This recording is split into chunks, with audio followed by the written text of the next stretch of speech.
I'm Tiger Height, and I'm here to make Impact Wrestling and Pro Wrestling majestic again.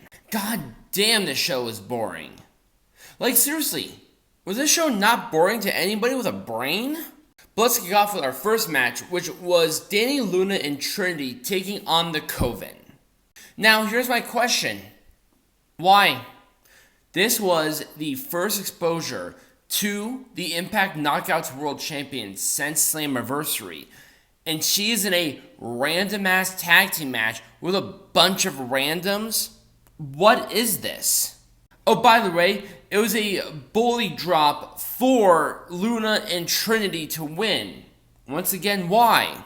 Deonna Purrazzo comes out and challenges Trinity for a rematch for Rebellion, or for, whatever it is.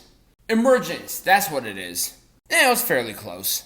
This was literally a nothing match. It was a missed sandwich, and to be honest with you, if you missed all of this match, you missed nothing of this match. And guess what it gets, people? Thumbs down. It wasn't even wrestled well. So, Johnny Swinger, Zicky Dice, loser leaves Impact. This was garbage.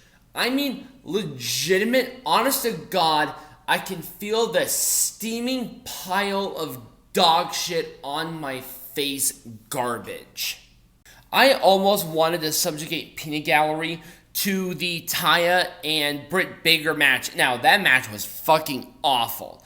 But this match was just that more insincere version of bad that I couldn't even get past.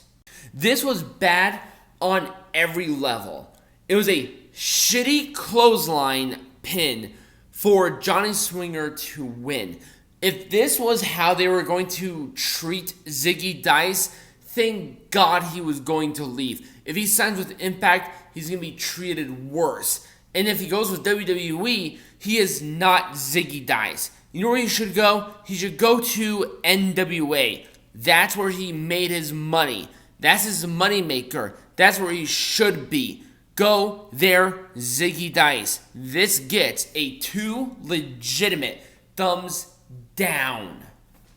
Our next match was Gisele Shaw taking on Masha Slamovich. It was actually a fun match overall. I kind of like the structure. I thought there was actually somewhat of a rivalry there.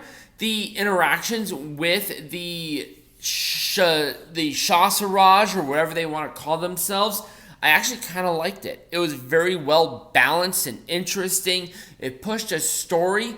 I did like this, so I'm not even mad.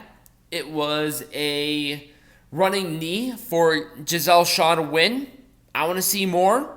You know what? Fuck it. I'm going to give it an Orange Cassidy thumbs up. This might actually bring back that Knockouts tag division they've been sitting there jerking off to for the last couple of fucking months. Because apparently Moose wants to continue to waste his time with Brian Myers. We have Brian Myers and Moose taking on the Time Splitters. This is your world champion wasting his time in this no nonsense, no forward thinking, no nothing tag team against Brian Myers and Moose. They couldn't even... What's going on with the world title scene within indie wrestling? Seriously. This is the second mainstream world champion that is in a tag team match for no reason instead of a direction for the main event scene. It's actually somewhat embarrassing. This is company number 2 that's worth and damn about this shit, and yet they're sitting here saying, oh, let's have him in a random tag. It wasn't even with the Motor City Machine Guns, with the fucking Time Splitters. They haven't been relevant in 10 fucking goddamn ass years. And then, guess what? The Time Splitters barely won. Barely won. It was a roll-up for them to win. What an embarrassing match. We have Leo Rush come in and attack Time Splitters for no reason, and obviously Alex Shelley wants to come in to attack. I don't know what they wanted to do with this, but it failed on a tremendous level. It gets a thumbs fucking down. How is this the follow-up to Slammiversary. How is this a follow-up to Slammiversary at all? How did we waste this next match in a nothing-ass sandwich? It was Speedball Mike Bailey and Zachery Wentz. Now you would say that, oh, this is a decent match with some good promo and good build. Did we get any of that? Of course we didn't. We didn't get any of that. There was no graphic, no promo, no nothing. It was just, oh, here are these two good wrestlers. Let's put them in the ring. Baba Booey. I'm sorry, that ain't flying here with Tiger Height. You know why? Because this was not just two randoms. These are two good wrestlers just thrown out there for reasons to with it not. God, this was stupid. And guess what? Zachery Wentz won. Hammerlock DDT with a lot of shenanigans, but at the very least, there was something there. God damn it, man.